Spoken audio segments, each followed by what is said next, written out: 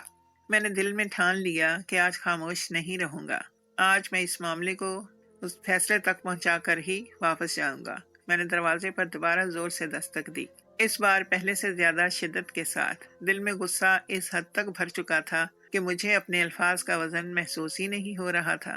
دروازہ کھلنے میں چند لمحے لگے، پھر ہلکی سی چرچراہٹ کے ساتھ کواڑ ذرا سا کھلا۔ سامنے زبیدہ کھڑی تھی، سادہ لباس، سر پر ہلکا سا دوپٹہ اور چہرے پر وہی سنجیدگی جسے دیکھ کر محلے والے اسے چالاک کہا کرتے تھے۔ کیا بات ہے؟ اس نے دھیمے لہجے میں پوچھا، مگر اس کی آواز میں کوئی گھبراہٹ نہیں تھی۔ میرے اندر جیسے برسوں کا دبا ہوا لاوا ابل پڑا۔ بات؟ میں نے طنزیہ ہنسی کے ساتھ کہا۔ بات یہ ہے بی بی کہ اگر اس محلے میں رہنا ہے تو تمیز سے رہو، جوان لڑکوں پر نظر رکھنا بند کرو۔ میرے بیٹے کو اپنی محبت کے جال میں پھنسا کر تم کیا سمجھتی ہو کہ تمہاری زندگی بن جائے گی؟ میرے الفاظ تیز تھے، کاٹ دار تھے۔ میں جان بوجھ کر ہر جملہ ایسا بول رہا تھا جو اس کے دل کو چیر دے۔ میں چاہتا تھا وہ شرمندہ ہو، پیچھے ہٹ جائے اور اس شادی سے دستبردار ہو جائے۔ میرے بیٹے کے پاس کچھ نہیں ہے، میں نے بات جاری رکھی، نہ پیسہ نہ جائیداد۔ یہ گھر بھی میرا ہے۔ اگر تمہاری نظر میرے گھر پر ہے تو سن لو، اس گھر سے اسے کچھ نہیں ملنے والا۔ میرے پیچھے چند محلے دار بھی جمع ہو چکے تھے، کوئی دروازے کے پاس کھڑا تھا، کوئی ذرا فاصلے پر۔ سب خاموش تھے، مگر ان کی نظریں بول رہی تھیں۔ مجھے ان کی خاموش تائید محسوس ہو رہی تھی، اور اس تائید نے میرے لہجے کو اور بھی سخت کر دیا۔ زبیدہ نے میری بات پوری توجہ سے سنی۔ اس کے چہرے پر نہ غصہ تھا نہ خوف۔ وہ خاموش کھڑی رہی، جیسے میرے الفاظ اس تک پہنچ ہی نہیں رہے۔ یہ خاموشی مجھے مزید مشتعل کر رہی تھی۔ آپ نے اپنی بات کہہ لی؟ آخرکار اس نے آہستہ سے پوچھا۔ میں نے چونک کر اسے دیکھا۔ ہاں، اور سن لو، میں نے کہنا چاہا، مگر اس نے ہاتھ کے اشارے سے مجھے روک دیا۔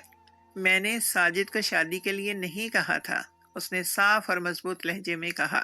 وہ خود میرے پاس آیا تھا، میں نے اسے منع کیا تھا۔ میں جانتی ہوں کہ یہ معاشرہ ہم جیسی عورتوں کے بارے میں کیا سوچتا ہے۔ میں جانتی ہوں کہ اگر میں خاموش بھی رہوں تو بھی لوگ مجھ پر ہی الزام لگائیں گے۔ اس کی باتوں میں دکھ تھا مگر فریاد نہیں۔ میں نے دل میں سوچا کہ یہ سب ڈرامہ ہے۔ تجربہ کار عورت ہے، اچھی طرح جانتی ہے کہ باتوں سے کیسے دل جیتا جاتا ہے۔ آپ کو لگتا ہے میں نے ساجد کو پھنسایا ہے؟ اس نے اپنی بات جاری رکھی۔ تو آپ مجھے غلط سمجھ رہے ہیں۔ میں نے تو اسے بار بار کہا کہ واپس چلا جائے، کہ یہ فیصلہ اس کے لیے آسان نہیں ہوگا، مگر وہ نہیں مانا۔ اس نے کہا کہ وہ ہر حال میں مجھ سے نکاح کرنا چاہتا ہے۔ میرے اندر ایک لمحے کے لیے تذبذب پیدا ہوا، مگر میں نے فوراً اسے دبا دیا۔ یہ سب باتیں کہنے کو اچھی لگتی ہیں، میں نے تلخی سے کہا، مگر حقیقت کچھ اور ہوتی ہے۔ ایک بیوہ عورت، اکیلی، کرائے کے گھر میں رہنے والی، کیا یہ سب اتفاق ہے؟ محلے والوں سے کے منہ میں ہلکی ہلکی سرگوشیاں انہوں نے شروع کر دی۔ کسی نے خسر پھسر میں کہا، دیکھا میں نے کہا تھا نا۔ کسی اور نے سر ہلایا۔ زبیدہ نے ایک لمحے کے لیے آنکھیں بند کی، جیسے خود کو سنبھال رہی ہو۔ پھر اس نے گہری سانس لی۔ مجھے ساجد سے کچھ نہیں چاہیے، اس نے دو ٹوک انداز میں کہا۔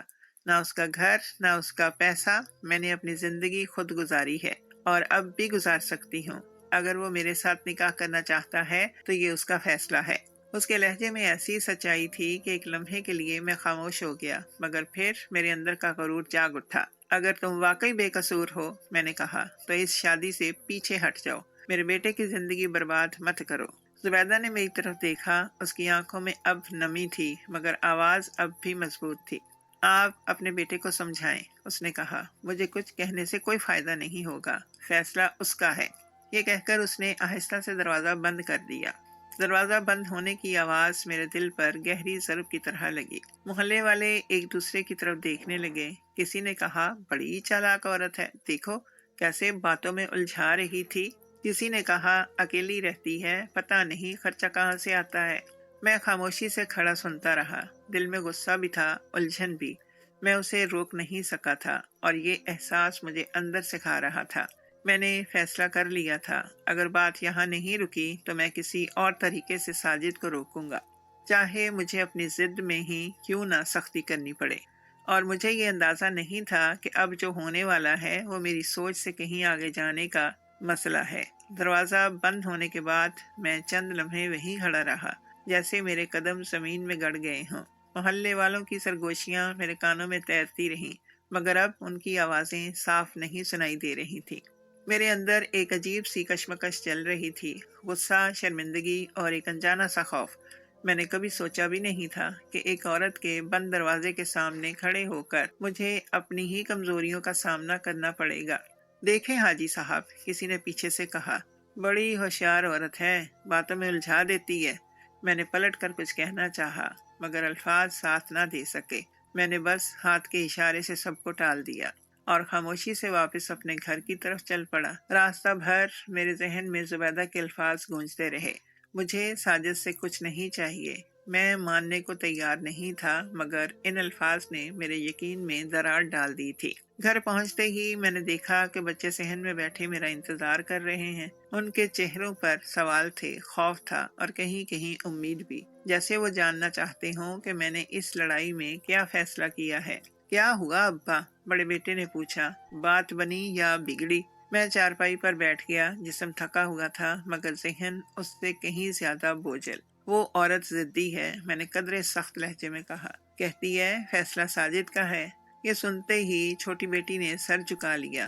ابا، اس نے ہمت کر کے کہا، اگر ساجد واقعی خوش ہے تو… خاموش! میں نے اسے مکمل بات کرنے نہ دی۔ تم لوگ نہیں سمجھتے، یہ بات صرف خوشی کی نہیں، عزت کی ہے۔ میرے لہجے میں وہی پرانا غرور لوٹ آیا تھا، مگر دل میں اب اتنی مضبوطی نہیں تھی۔ بچے خاموش ہو گئے، شاید وہ سمجھ گئے تھے کہ اس وقت مجھ سے بحث کرنا آگ میں ہاتھ ڈالنے کے برابر ہے۔ اس رات کھانے کی میز پر ساجد کی کرسی خالی رہی۔ میں نے بار بار اس خالی جگہ کو دیکھا اور نظریں چرا لیں۔ مجھے غصہ بھی آ رہا تھا اور بے بسی بھی۔ میں نے خود کو سمجھایا کہ وہ ضد میں آ کر نکلا ہے، صبح تک واپس آ جائے گا، مگر رات گزر گئی اور ساجد واپس نہ آیا۔ اگلے دن پھر محلے والوں کا تانتا بند گیا۔ کوئی ہمدردی جتاتا، کوئی مشورہ دیتا اور کوئی سیدھا طنز کر دیتا۔ حاجی صاحب، بچوں کو زیادہ آزادی دو گے تو یہی ہوگا، آج کل کے لڑکے ہاتھ سے نکل جاتے ہیں۔ میں سنتا رہا، سر ہلاتا رہا، مگر اندر سے ٹوٹتا رہا۔ مجھے محسوس ہو رہا تھا کہ میں جس چیز کو بچانا چاہ رہا ہوں، میری عزت، وہی چیز اب مجھ سے سوال کر رہی ہے۔ دوپہر کے قریب ساجد گھر آیا۔ اس کے چہرے پر تھکن تھی مگر آنکھوں میں عجیب سا سکون۔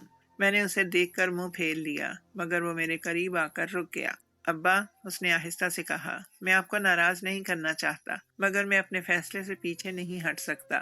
میں نے سر اٹھا کر اسے دیکھا۔ ایک لمحے کو دل چاہا کہ اسے گلے لگا لوں، کہہ دوں کہ بس بہت ہو گیا، جو کرنا ہے کرو، مگر زبان پر وہی پرانا جملہ آ گیا، اگر تم نے یہی ضد رکھی تو یاد رکھو میں اس شادی میں شامل نہیں ہوں گا۔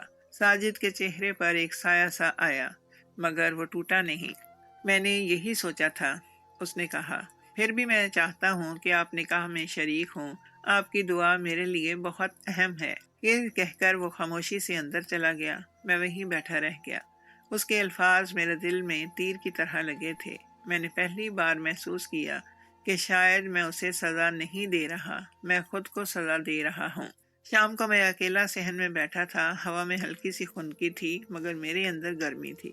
میں نے اپنی زندگی پر نظر ڈالی۔ کتنے فیصلے میں نے دوسروں کے لیے کیے تھے، مگر کبھی یہ نہیں سوچا تھا کہ وہ واقعی کیا چاہتے ہیں۔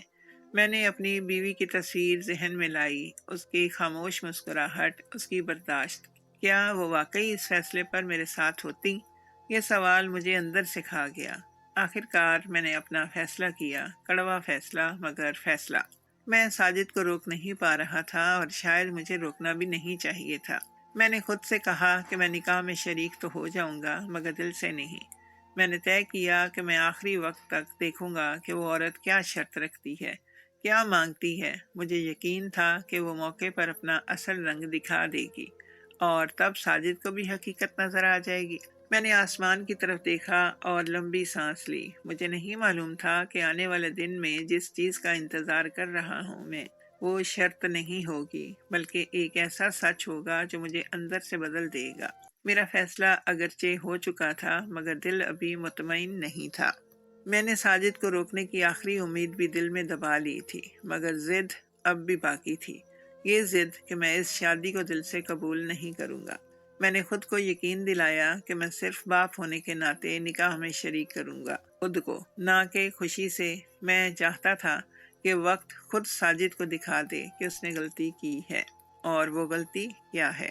اگلے 2 دن گھر میں عجیب سی خاموشی رہی۔ ساجد کم بولتا، زیادہ تر اپنے کمرے میں رہتا، میں بھی اس سے نظریں چراتا رہا۔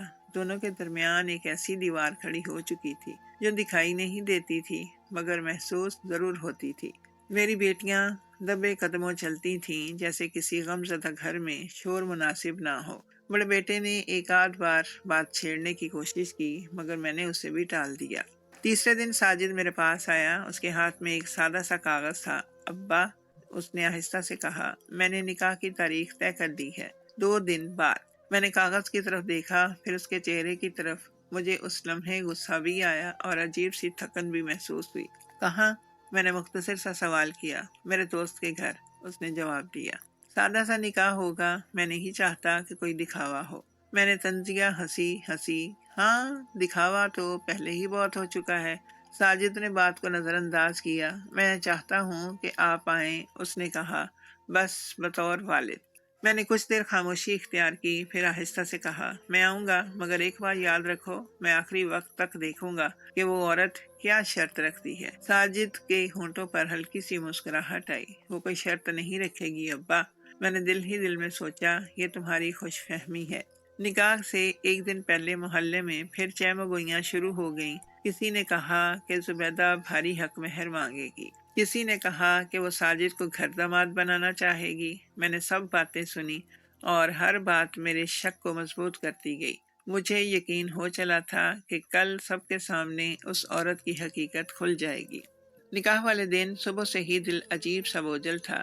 میں نے نہ خوشی محسوس کی نہ غم، بس ایک خالی پن۔ میں نے سفید کپڑے پہنے جیسے کسی فرض کی ادائیگی کے لیے جا رہا ہوں۔ میرے باقی بچے بھی تیار تھے مگر سب کے چہروں پر سوالات لکھے ہوئے تھے۔ دوپہر کے وقت ہم ساجد کے دوست کے گھر پہنچے۔ ایک سادہ سا گھر، چھوٹا سا کمرہ، چند کرسیاں، نہ بیڈ، نہ باجا، نہ کوئی شور۔ زبیدہ بھی وہیں موجود تھی، سادہ لباس میں، نظریں جھکائے۔ میں نے ایک نظر اس پر ڈالی اور دل ہی دل میں کہا، بس اب دیکھنا کیا مانگتی ہے۔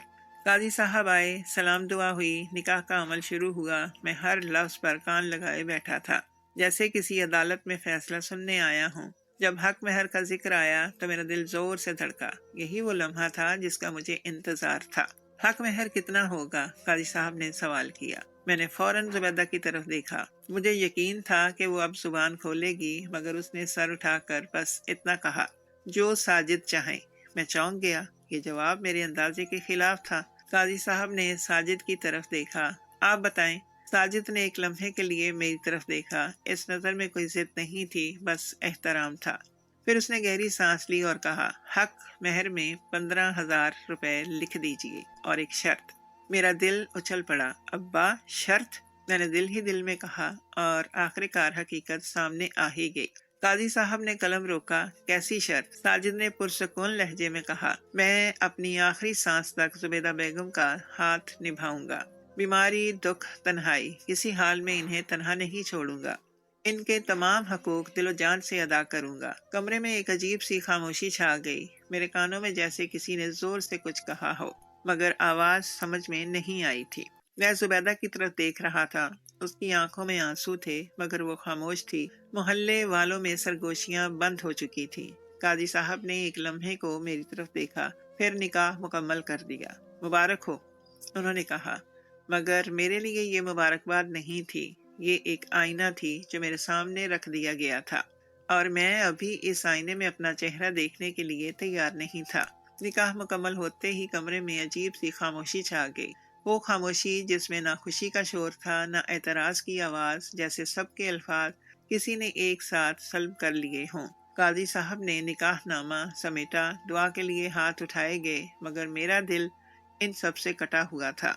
میں وہیں بیٹھا تھا مگر ذہن کہیں اور بھٹک رہا تھا۔ ساجد کی زبان سے نکلے ہوئے الفاظ بار بار میرے کانوں میں گونج رہے تھے، آخری سانس تک ساتھ نبھاؤں گا۔ یہ الفاظ میں نے پہلے کبھی اس شدت سے نہیں سنے تھے۔ مجھے لگا جیسے اس نے حق مہر میں کوئی رقم نہیں بلکہ ایک ذمہ داری لکھوائی ہے، ایسی ذمہ داری جس کا وزن میں نے اپنی زندگی میں کبھی صحیح طرح محسوس ہی نہیں کیا تھا۔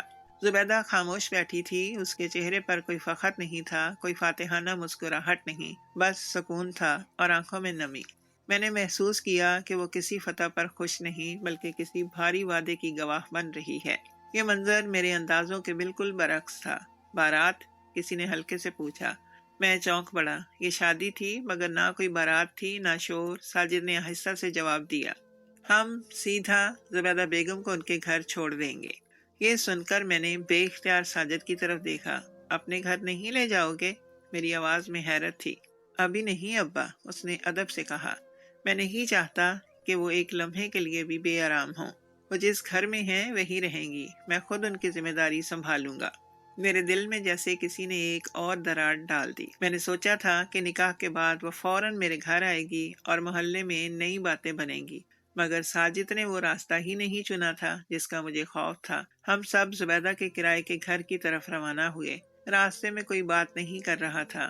باقی میرے 2 بچے جو تھے وہ خاموش تھے، جیسے کسی گہرے سوال کے جواب ڈھونڈ رہے ہوں۔ محلے کے چند لوگ دور سے دیکھ رہے تھے مگر کسی کی زبان میں اب وہ طنز نہ تھا جو پہلے تھا۔ شاید وہ بھی اس خاموش وقار سے حیران تھے۔ زبیدہ کے گھر پہنچ کر ساجد نے دروازے پر اسے چھوڑا۔ آپ آرام کریں، اس نے کہا، میں سب انتظامات کر دوں گا۔ زبیدہ نے سر ہلایا۔ اللہ آپ کو جزا دے۔ یہ مختصر سا جملہ میرے دل پر عجیب سا اثر کر گیا۔ نہ کوئی مطالبہ نہ کوئی شکوہ۔ میں نے محسوس کیا کہ یہ عورت میرے بنائے ہوئے تصور سے کہیں مختلف ہے۔ جب ہم واپس پلٹے تو میں نے ساجد کا ہاتھ پکڑ لیا۔ رکو، میں نے کہا۔ وہ میری طرف مڑا۔ ابا؟ میں نے اس کی آنکھوں میں دیکھا، اس میں خوشی تھی مگر بے خوف نہیں، جیسے وہ جانتا ہو کہ یہ راستہ آسان نہیں۔ یہ سب کیا ہے ساجد؟ میں نے آہستہ سے پوچھا۔ یہ کیسا حق مہر لکھوایا تم نے؟ ساجد چند لمحے خاموش رہا، پھر میرے سامنے بیٹھ گیا۔ ابا، اس نے کہا، رشتہ جوڑتے وقت عمر کا فرق معنی نہیں رکھتا، معنی یہ رکھتا ہے کہ انسان اپنے ساتھ والے کو کیا دینے والا ہے۔ میں نے کچھ کہنا چاہا مگر وہ بولتا رہا۔ آپ کو یاد ہے جب اماں بہت بیمار تھیں؟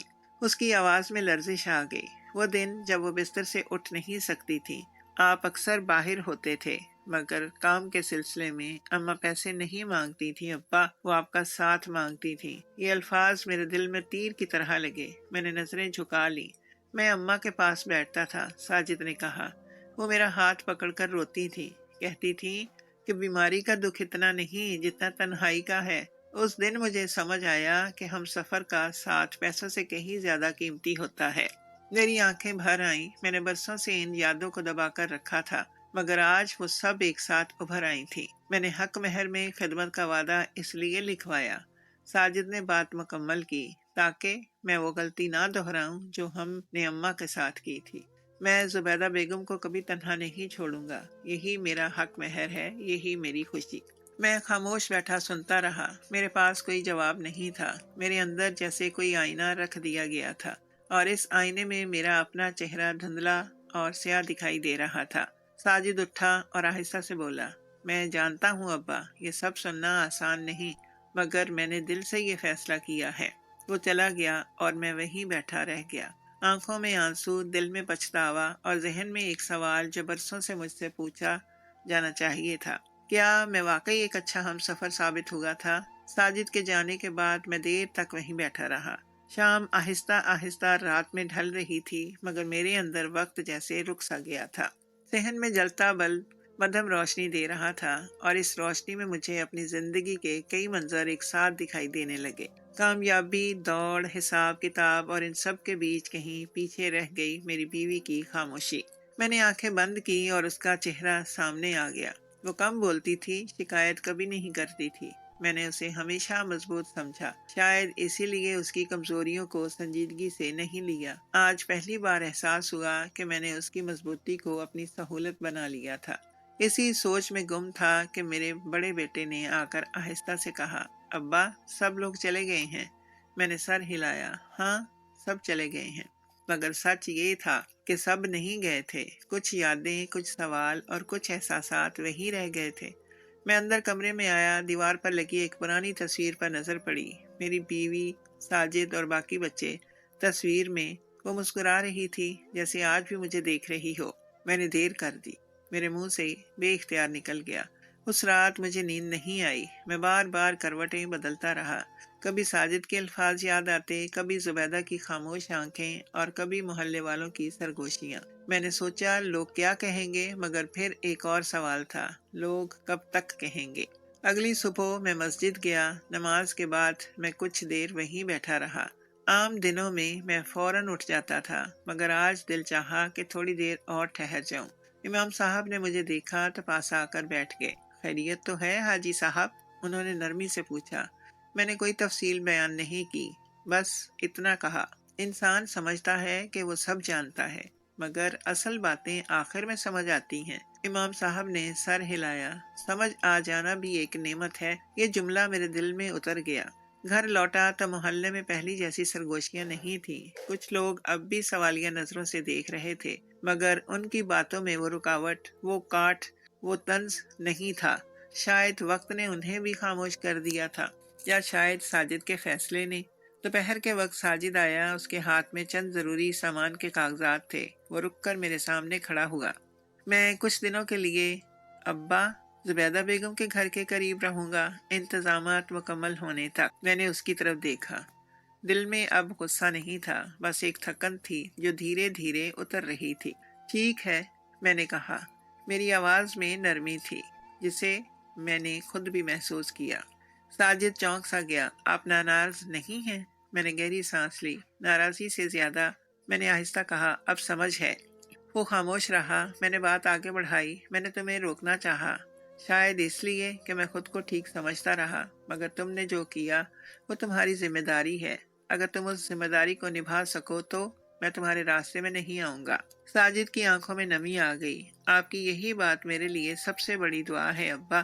اس دن پہلی بار میں نے اس کے سر پر ہاتھ رکھا۔ وہ لمس جو برسوں سے میرے ہاتھ سے نکل گیا تھا، آج واپس آ گیا تھا۔ میں نے محسوس کیا کہ باپ ہونا صرف روکنے کا نام نہیں، سمجھنے کا نام بھی ہے۔ شام کو میں اکیلا زبیدہ کے گھر کے سامنے رکا۔ میں اندر نہیں گیا، بس باہر سے سلام کیا۔ وہ دروازے پر آئی، نظریں جھکائے۔ آپ ٹھیک ہیں؟ اس نے پوچھا۔ میں نے سر ہلا دیا، ہاں۔ اور ایک بات کہنی تھی۔ وہ خاموش رہی۔ جو میں نے کہا، میں نے آہستہ کہا۔ وہ سخت تھا، شاید ناحق بھی۔ اس نے کوئی شکوہ نہیں کیا، بس اتنا کہا، زندگی میں سب کچھ وقت پر سمجھ نہیں آتا۔ میں نے پہلی بار اس کی بات سے اختلاف نہیں کیا۔ واپس لوٹتے ہوئے میں نے آسمان کی طرف دیکھا۔ دل میں ایک ہلکا پن تھا، جیسے کسی نے بوجھ اتار دیا ہو۔ میں جانتا تھا کہ راستہ ابھی آسان نہیں، لوگ باتیں کریں گے، سوال اٹھیں گے، مگر اب میں نے طے کر لیا تھا کہ میں اپنے بیٹے کے فیصلے کے ساتھ کھڑا رہوں گا، خاموشی سے صحیح مگر سچ کے ساتھ۔ اس رات میں نے اپنی بیوی کے لیے دعا کی اور اپنے لیے بھی، کہ جو سمجھ آخر میں آئی، کاش میں نے اسے پہلے سمجھ لیا ہوتا۔ وقت عجیب چیز ہے، جو بات کل تک زخم لگتی ہے، آج وہی مرہم بن جاتی ہے۔ ساجد کے نکاح کے بعد دن آہستہ آہستہ اپنی رفتار میں واپس آنے لگے تھے، مگر میرے اندر کچھ بدل چکا تھا۔ میں وہی گھر، وہی صحن، وہی محلہ دیکھتا تھا، مگر نظر بدل گئی تھی۔ اب میں ہر بات کو صرف اپنی عزت کے ترازو میں نہیں تولتا تھا، میں انسان کے وزن کو بھی محسوس کرنے لگا تھا۔ محلے میں باتیں مکمل طور پر بند نہیں ہوئیں۔ کچھ لوگ اب بھی کنکھیوں سے دیکھتے، کچھ اب بھی آہستہ آواز میں سوال کرتے، مگر فرق یہ تھا کہ اب وہ سوال مجھے پہلے کی طرح زخمی نہیں کرتے تھے، شاید اس لیے کہ میں خود اپنے اندر کے سوالوں کا سامنا کر چکا تھا۔ ایک دن فجر کے بعد میں صحن میں بیٹھا تسبیح پھیر رہا تھا کہ دروازے پر دستک ہوئی۔ میں نے چونک کر دیکھا، ساجد کھڑا تھا۔ اس کے چہرے پر وہی سکون تھا، مگر آج اس سکون میں تھکن کی ہلکی سی جھلک بھی تھی۔ ابا، اس نے کہا۔ زبیدہ بیگم کی طبیعت آج کچھ ٹھیک نہیں، میں انہیں ڈاکٹر کے پاس لے جا رہا ہوں۔ یہ سن کر میرے دل میں بے اختیار تشویش اٹھی۔ کیا ہوا ہے؟ میں نے فوراً پوچھا۔ بس کمزوری ہے، اس نے جواب دیا۔ عمر کا اثر ہے۔ میں خاموش ہو گیا۔ ایک لمحے کے لیے مجھے اپنی بیوی یاد آ گئی، وہی کمزوری، وہی خاموش برداشت۔ میں نے جیب سے کچھ پیسے نکالے اور ساجد کی طرف بڑھا دیے۔ یہ رکھ لو، میں نے کہا، دواؤں کے کام آئیں گے۔ ساجد نے چونک کر میری طرف دیکھا۔ ابا، آپ؟ کوئی بحث نہیں، میں نے نرمی سے کہا، یہ میرا فرض ہے۔ وہ خاموشی سے پیسے لے کر چلا گیا اور اس کے جاتے ہی مجھے احساس ہوا کہ شاید یہی وہ لمحہ تھا جہاں میں نے اپنے اندر کے غرور کو مکمل طور پر پیچھے چھوڑ دیا تھا۔ شام کو ساجد واپس آیا، اس کے ساتھ زبیدہ بھی تھی۔ وہ آہستہ آہستہ چل رہی تھی، چہرہ کچھ تھکا ہوا تھا، مگر آنکھوں میں شکر گزاری صاف جھلک رہی تھی۔ وہ میرے سامنے آ کر رکی۔ پہلی بار اس نے میری طرف دیکھ کر کہا، آپ کا شکریہ۔ یہ 2 لفظ تھے، مگر ان میں کوئی شکوہ نہیں تھا، کوئی فتح نہیں تھی، بس خلوص تھا۔ میں نے سر ہلایا اور اس لمحے مجھے محسوس ہوا کہ میں اس عورت کے سامنے پہلے سے کہیں زیادہ چھوٹا ہوں۔ بیٹھ جائیں، میں نے کہا، چائے پیتے ہیں۔ یہ جملہ میرے لیے بھی نیا تھا۔ میں نے کبھی سوچا بھی نہ تھا کہ ایک دن میں خود اسے گھر بٹھاؤں گا۔ میری بیٹیاں حیران تھیں، مگر خاموش۔ زبیدہ آہستہ سے چارپائی پر بیٹھ گئی۔ ساجد اس کے پاس کھڑا رہا، جیسے سائے کی طرح۔ چائے آ گئی، چند لمحے سب خاموش رہے، پھر زبیدہ نے آہستہ سے کہا، میں نے کبھی نہیں سوچا تھا کہ زندگی اس موڑ پر مجھے اتنا سکون دے گی۔ میں نے اس کی طرف دیکھا۔ سکون وعدوں سے نہیں، میں نے کہا، نبھانے سے آتا ہے۔ ساجد نے میری طرف دیکھا، اس کی آنکھوں میں وہی احترام تھا جو کبھی بچپن میں ہوا کرتا تھا۔ مجھے لگا جیسے برسوں بعد میں واقعی اس کا باپ بنا ہوں، حکم دینے والا نہیں، ساتھ دینے والا۔ چائے کے بعد زبیدہ نے اجازت چاہی۔ ساجد نے اسے آہستہ سے سہارا دیا اور باہر لے گیا۔ میں دروازے تک آیا اور انہیں جاتے ہوئے دیکھتا رہا۔ میرے دل میں اب کوئی خدشہ نہیں تھا، بس دعا تھی۔ اسی رات محلے کے چند لوگ میرے پاس آئے، ان میں بشیر بھی تھا۔ اس کے لہجے میں اب وہ طنز نہیں تھا۔ حاجی صاحب، اس نے کہا، لگتا ہے لڑکے نے ذمہ داری سنبھال لی ہے۔ میں نے بس اتنا کہا، ذمہ داری انسان کو بڑا بناتی ہے، عمر نہیں۔ وہ خاموش ہو گیا، شاید اس نے بھی کچھ سمجھ لیا تھا۔ رات گئے میں اپنے کمرے میں آیا، بیوی کی تصویر کے سامنے کھڑا ہو کر دیر تک اسے دیکھتا رہا۔ میں نے دیر کی، میں نے آہستہ کہا، مگر آج سمجھ آیا ہے۔ آنکھوں سے آنسو بہنے لگے، مگر وہ آنسو کمزوری کے نہیں تھے، وہ قبولیت کے تھے۔ میں نے دل میں ایک فیصلہ کیا، کل میں خود ساجد کے ساتھ جا کر زبیدہ کے گھر کے کچھ انتظامات دیکھوں گا۔ میں چاہتا تھا کہ وہ مجھے سمجھے۔ یہ رشتہ اب صرف ان دونوں کا نہیں رہا، یہ میری اصلاح کا بھی حصہ بن چکا ہے۔ اس رات میں نے پہلی بار سکون سے نیند لی، کیونکہ اب میں اپنے بیٹے کے فیصلے کے سامنے کھڑا نہیں تھا، میں اس کے ساتھ کھڑا تھا۔ اگلی صبح میں معمول سے پہلے جاگ گیا۔ فجر کی اذان سے کچھ دیر پہلے آنکھ کھلی تو دل میں عجیب سا سکون تھا، ایسا سکون جو برسوں بعد محسوس ہو رہا تھا۔ میں صحن میں آ کر کھڑا ہو گیا۔ ہوا ٹھنڈی تھی، آسمان پر ہلکی سی سفیدی پھیل رہی تھی اور مجھے یوں لگا جیسے زندگی بھی آہستہ آہستہ کسی نئی روشنی کی طرف بڑھ رہی ہو۔ نماز کے بعد میں نے وہ فیصلہ پورا کرنے کا ارادہ کیا جو رات دل میں ٹھان لیا تھا۔ میں نے ساجد کو آواز دی، وہ فوراً آ گیا، جیسے انتظار ہی کر رہا ہو۔ آج تمہارے ساتھ چلنا ہے، میں نے کہا۔ کہاں؟ اس نے حیرت سے پوچھا۔ زبیدہ کے گھر، میں نے سادہ لہجے میں جواب دیا۔ ساجد ایک لمحے کو خاموش ہو گیا، اس کی آنکھوں میں حیرت بھی تھی اور خوشی بھی۔ ابا، واقعی؟ میں نے سر ہلایا۔ ہاں، کچھ باتیں صرف دیکھنے اور کرنے سے سمجھ آتی ہیں۔ ہم دونوں ساتھ نکلے، راستے میں کوئی خاص بات نہیں ہوئی، مگر اس خاموشی میں اب تلخی نہیں تھی۔ زبیدہ کے گھر پہنچے تو اس نے دروازہ کھولا، مجھے دیکھ کر وہ ایک لمحے کو چونکی، پھر فوراً نظریں جھکا لیں۔ آئیں، اس نے ادب سے کہا۔ میں اندر داخل ہوا۔ وہی سادہ سا گھر، وہی سادگی، مگر اب مجھے اس سادگی میں کمی نہیں، وقار دکھائی دے رہا تھا۔ میں نے چاروں طرف نظر دوڑائی، کچھ پرانا سامان، صاف ستھرا ماحول اور ایک خاموش ترتیب جو اس عورت کے مزاج کی گواہی دے رہی تھی۔ آپ کیسے ہیں؟ میں نے خود سے سوال پوچھتے ہوئے بات شروع کی۔ اللہ کا شکر ہے، اس نے جواب دیا، بس کمزوری رہتی ہے۔ میں نے اس بات میں سر ہلایا۔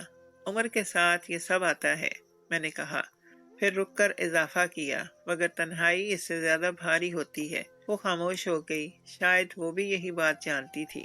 میں نے ساجد کی طرف دیکھا، وہ خاموشی سے کھڑا تھا، جیسے ہر لفظ کو دل میں محفوظ کر رہا ہو۔ بیٹا، میں نے کہا، جو وعدہ تم نے کیا ہے وہ آسان نہیں، صرف بول دینے سے پورا نہیں ہوتا۔ ساجد نے فوراً کہا، میں جانتا ہوں ابا، اور اسی لیے میں پیچھے نہیں ہٹوں گا۔ میں نے پہلی بار اس کی بات پر کوئی اعتراض نہیں کیا۔ مجھے اعتراض نہیں، میں نے آہستہ سے کہا، مجھے اب یقین ہے۔ زبیدہ کی آنکھوں میں نمی آ گئی۔ میں نے کبھی یہ نہیں سوچا تھا۔ اس نے دھیرے سے کہا کہ مجھے اس عمر میں اتنا احترام ملے گا۔ میں نے اس کی طرف دیکھا۔ احترام عمر سے نہیں، نیت سے ملتا ہے، میں نے کہا، اور نیت میں سچ ہو تو دیر سے ہی صحیح دل جاگ جاتا ہے۔ ہم کچھ دیر بیٹھے رہے۔ میں نے گھر کے چند چھوٹے موٹے انتظامات پر بات کی، ساجد کو ہدایات دی، اور محسوس کیا کہ میں اب حکم نہیں دے رہا، میں رہنمائی کر رہا ہوں۔ یہ فرق میرے لیے بھی نیا تھا۔ واپسی پر ساجد نے میرا ہاتھ تھام لیا۔ ابا، اس نے کہا، آپ کا ساتھ میرے لیے سب سے بڑی طاقت ہے۔ میں نے اس کے ہاتھ کو مضبوطی سے تھام لیا۔ اور تمہارا فیصلہ میرے لیے سب سے بڑا سبق۔ گھر پہنچ کر میں نے سب بچوں کو جمع کیا۔ آج سے، میں نے کہا، کوئی بات پیچھے پیٹھ نہیں ہوگی۔ یہ رشتہ ہمارا ہے اور ہم اسے عزت سے نبھائیں گے۔ بیٹیوں نے سر ہلا دیا۔ بڑے بیٹے نے خاموشی سے کہا، آپ ٹھیک کہتے ہیں ابا۔ اس رات میں اپنے کمرے میں آیا تو بیوی کی تصویر کے سامنے بیٹھ گیا۔ میں نے دیر کی۔ میں نے نم آنکھوں سے کہا، مگر اب سمجھ آیا ہے کہ ساتھ نبھانا ہی اصل مہر ہے۔ مجھے لگا جیسے تصویر میں اس کی مسکراہٹ کچھ نرم ہو گئی ہو۔ اگلے دن محلے میں جب لوگ ملے تو میں نے پہلی بار نظریں نہیں چنائیں۔ کسی نے سوال کیا، کسی نے خاموشی اختیار کی، مگر اب مجھے فرق نہیں پڑتا تھا۔ میں نے سیکھ لیا تھا کہ عزت دوسروں کی باتوں سے نہیں، اپنی عمل سے بنتی ہے۔ ساجد اپنے وعدے پر قائم تھا، زبیدہ مطمئن تھی، اور میں خود سے مطمئن تھا۔ میں نے آخرکار اپنے بیٹے کو اس کی مرضی سے زندگی جینے کی اجازت دے دی تھی، اور اس اجازت میں نے اپنی وہ غلطی مان لی تھی جو برسوں پہلے کی تھی۔